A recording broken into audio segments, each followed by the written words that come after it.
한때 우리는 기술을 배우던 나라였습니다. 그러나 지금 세계가 먼저 선택하는 기술이 있습니다. 낮 기온 50도를 넘는 중동 사막. 극단의 환경 속에서 수백억 원 규모로 팔린 한국 난로가 있습니다. 수많은 기업이 포기한 그 시장에서 오직 한 기업만이 끝까지 버텨냈다고 합니다. 상식을 거스른 선택이었지만 결과는 달랐습니다. 모두가 불가능하다고 했던 전장에서 누군가는 조용히 계산을 마쳤습니다. 과연 무엇이 이 사막에서 판을 뒤집게 만든 것일까요? 지금 이야기를 시작합니다. 영상을 시작하기 전에 구독, 좋아요 꾹 눌러주세요. 영상 제작에 큰 힘이 됩니다. 저는 28년간 사막을 분석했습니다. 낮 50도, 밤 10도 이하. 이 수치를 처음 접했을 때 저는 단순한 기상 통계라고 생각했습니다. 그러나 현장은 달랐죠. 사우디아라비아 북부. 해가 지기 시작했습니다. 불과 2시간 만에 기온이 급격히 내려갔죠. 일교차 40도 이상. 수치로는 이미 알고 있었습니다. 그러나 몸으로 받아들이는 것은 전혀 다른 문제였습니다. 텐트 안을 들여다봤습니다. 한 아이가 담요를 껴안은 채 떨고 있었죠. 손이 얼어 있었습니다. 저는 그 순간 멈췄습니다. 이곳은 사막입니다. 더위의 공간입니다. 그런데 아이는 왜 추위에 떨고 있는 것입니까? 당시 시장 구조를 다시 분석했습니다. 서구 기업들은 이미 사막 난방 시장을 포기한 상태였습니다. 수익성이 없다는 판단이었죠. 일본은 프리미엄 전략으로 진입했습니다. 가격이 높았습니다. 유목민에게는 넘을 수 없는 장벽이었죠. 중국은 저가로 물량을 밀어넣었습니다. 초반에는 팔렸습니다. 그러나 고장이 잦았고 신뢰가 무너졌습니다. 결국 아무도 남지 않았죠. 수요는 분명히 있었습니다. 그러나 아무도 그것을 계산하지 않았던 겁니다. 보려 하지 않았던 거죠. 모두가 낮에 더위만을 봤습니다. 밤은 방치됐습니다. 일교차 40도라는 숫자는 숫자에 그쳤을 뿐 누구도 그 밤의 냉기를 전략으로 읽지 않았습니다. 저는 28년간의 경험을 바탕으로 결론을 내렸습니다. 이 시장은 구조적으로 불리하다. 재진입 권고 없음. 저는 확신했죠. 이 전장은 이미 끝났다고. 누구에게도 기회가 없는 무덤이라고. 그런데 그때 정보 하나가 들어왔습니다. 한 한국 기업이 이 시장에 진입하겠다고 선언한 겁니다. 파세코. 저는 그 이름을 처음 들었습니다. 저는 보고서를 덮으며 생각했죠. 무모합니다. 이곳은 이미 포기된 전장입니다. 일본도 실패했고 중국도 무너졌습니다. 사막은 그 누구에게도 자비를 베풀지 않습니다. 그들이 무엇을 계산했는지는 모르겠습니다. 그러나 저는 그 진입이 실수라고 판단했습니다. 28년간 사막을 분석한 저의 결론이었습니다. 나는 그들의 진입을 지켜보기로 했습니다. 그리고 어디서 무너지는지를 기록하기로 했죠. 이 전장은 폐허였습니다. 저는 그렇게 판단했습니다. 현장 데이터가 그것을 말하고 있었죠. 일본 제품의 실패 구조부터 다시 들여다봤습니다. 그들은 프리미엄 전략을 택했습니다. 기술력은 있었습니다. 내구성도 나쁘지 않았죠. 그러나 가격이 문제였습니다. 현지 유목민 가게 소득으로는 감당이 되지 않는 수준이었습니다. 판매는 수입층에 국한됐죠. 대중시장은 애초부터 공략 대상이 아니었습니다. 결국 시장은 좁았고 수익은 나지 않았습니다. 중국은 달랐습니다. 가격을 대폭 낮췄죠. 물량도 쏟아냈습니다. 초반 반응은 나쁘지 않았습니다. 그러나 시간이 지나면서 문제가 드러났습니다. 고장이 잦았습니다. 부품이 없었고 수리 인력도 없었죠. 사막 한가운데서 제품이 멈췄습니다. 현지 상인들은 분노했습니다. 소비자들은 등을 돌렸죠. 신뢰는 한번 무너지면 되돌리기 어렵습니다. 중국 제품은 그렇게 시장에서 지워졌습니다. 서구 기업들은 아예 재진입 계획이 없었습니다. 수익성 분석 결과가 모두 부정적이었죠. 이 시장은 죽었다는 결론이었습니다. 저 역시 같은 판단이었습니다. 그런데 한국 파세코의 가격이 공개됐습니다. 저는 수치를 보고 멈췄습니다. 일본 대비 절반이었습니다. 그것만이 아니었죠. 난방 기능에 취사 기능까지 결합한 설계였습니다. 유목 생활에서 가장 중요한 두 가지를 하나로 묶은 겁니다. 저는 처음에는 믿지 않았습니다. 절반 가격에 두 가지 기능이라는 것이 어떻게 가능하겠습니까? 보고서를 다시 읽었습니다. 그들의 원가 구조를 역으로 계산해봤죠. 마진이 극히 박했습니다. 일반적인 기업이라면 택하지 않을 전략이었습니다. 그러나 그 계산 안에는 다른 무언가가 있었습니다. 단순한 저가 덤핑이 아니었습니다. 설계가 달랐습니다. 접근 자체가 달랐죠.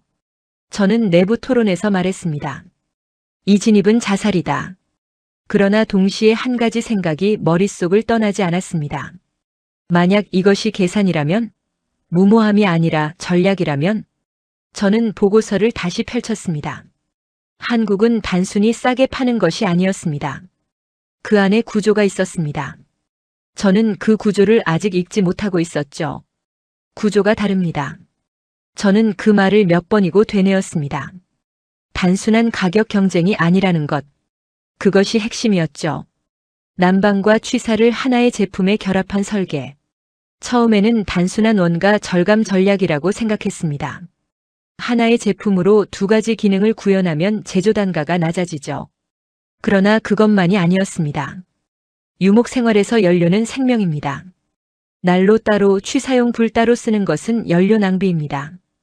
이 제품은 그 낭비를 없앴습니다. 공간도 줄었죠.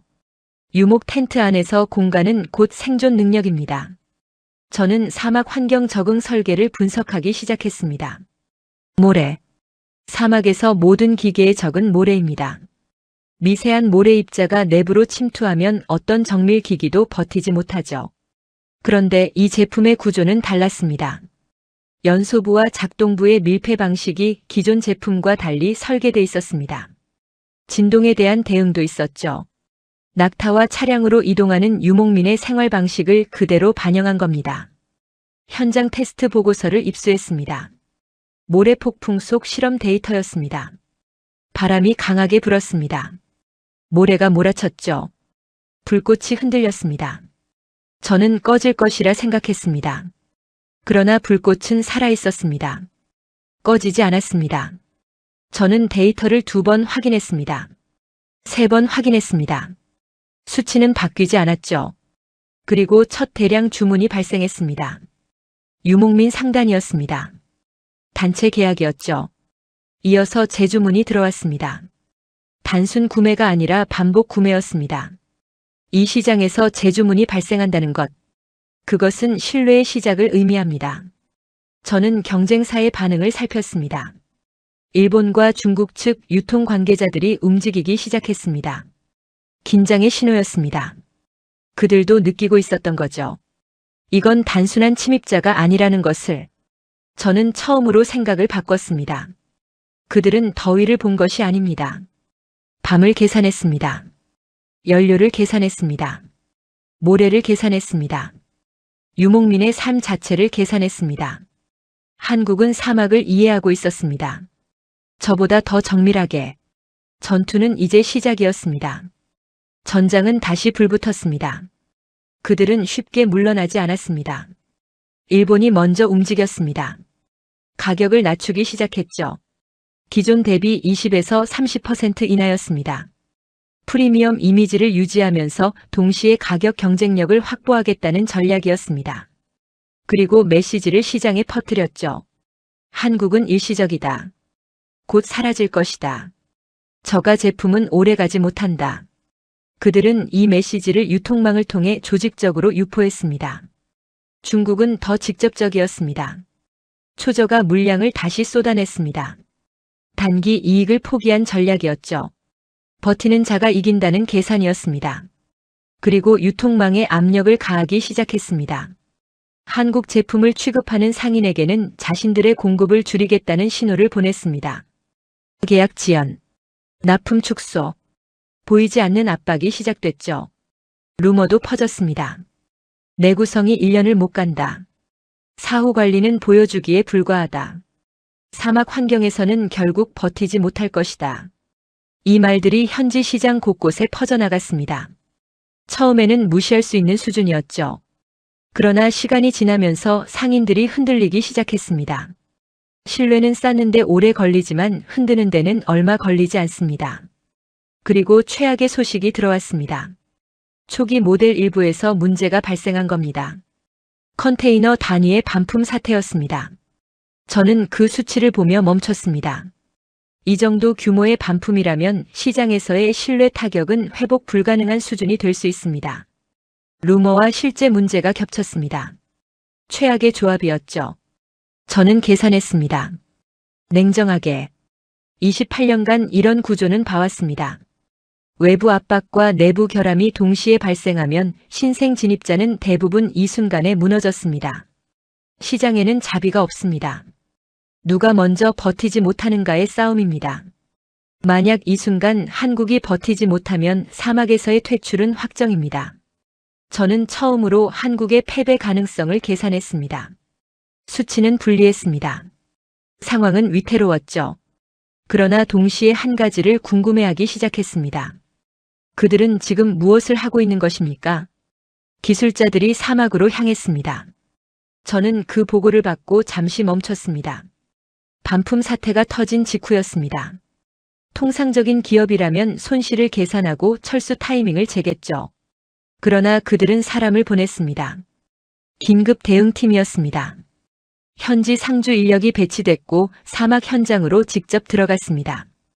텐트까지 찾아갔습니다. 48시간 내 부품 교체 체계가 가동됐습니다. 사막입니다. 가장 가까운 도시까지 수백 킬로미터가 넘는 곳입니다. 그 거리를 무릅쓰고 부품을 직접 들고 갔습니다. 물류 직통 라인이 새로 구축됐고 고장 원인을 분석하는 시스템도 도입됐습니다. 이건 임시 방편이 아니었습니다. 구조를 바꾸고 있었죠. 현지 기술자 교육도 시작됐습니다.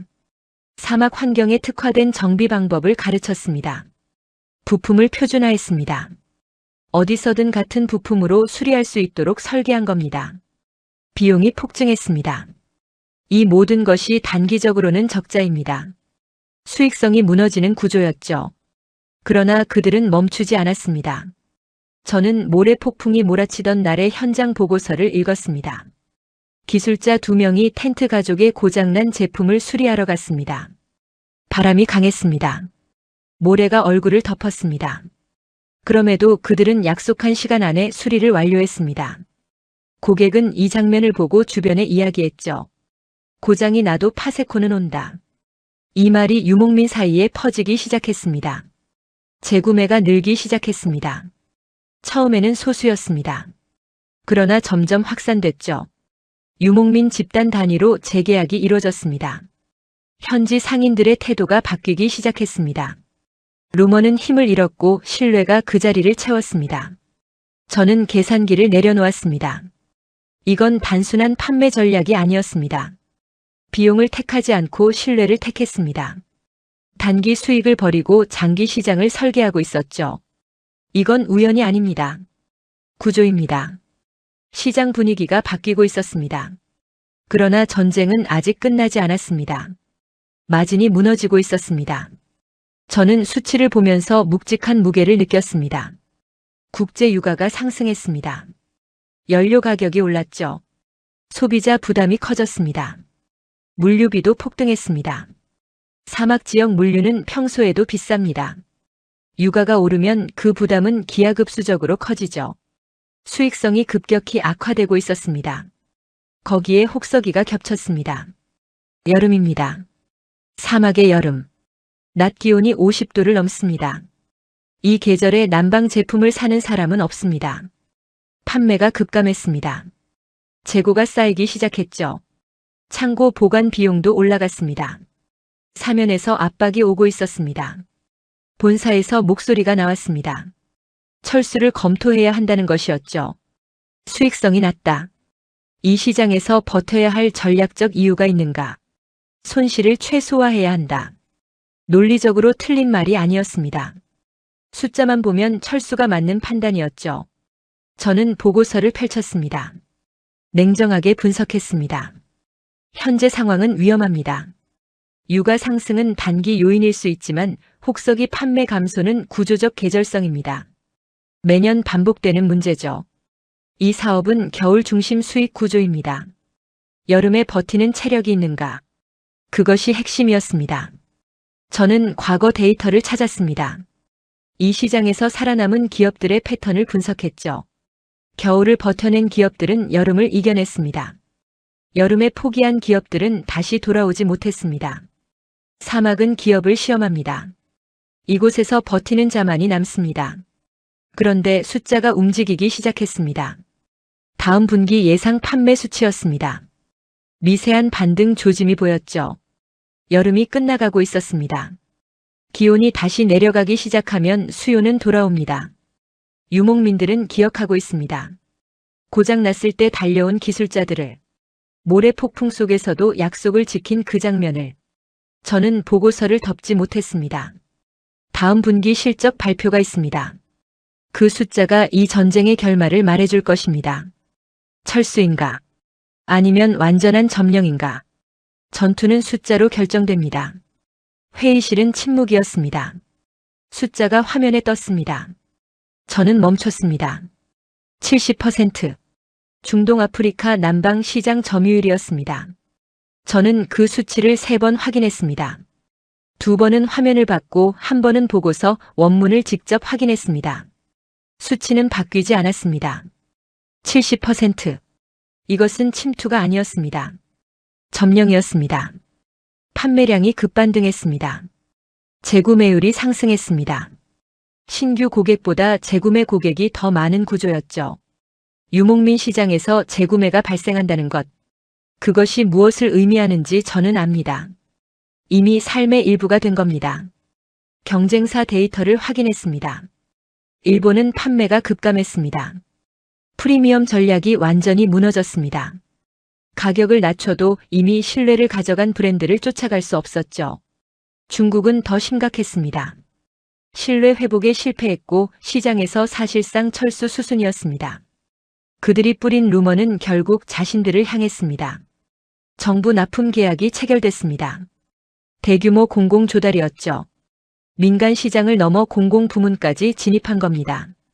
이제 국가 단위 계약이 이루어지고 있었습니다. 유통망도 완전히 재편됐습니다. 주요 유통 거점을 장악했습니다. 한국 제품 취급을 거부했던 상인들이 이제는 먼저 계약을 요청하고 있었습니다. 생활이 바뀌고 있었습니다. 유목 텐트 안의 구조가 달라졌습니다. 난방과 취사가 하나로 통합됐습니다. 공간이 바뀌면 생활이 바뀝니다. 생활이 바뀌면 문화가 바뀌죠. 난로 하나가 유목민의 삶을 바꾸고 있었습니다. 저는 오랫동안 보고서를 내려다봤습니다. 독일 전략가로서 28년간 시장을 분석해왔습니다. 그러나 이 결과 앞에서는 할 말이 없었습니다. 예측에 실패했습니다. 진입을 무모하다고 판단한 제 분석이 틀렸습니다. 나는 인정했습니다. 파세코는 사막을 정복한 것이 아니었습니다. 시장을 설계했습니다. 처음부터 끝까지.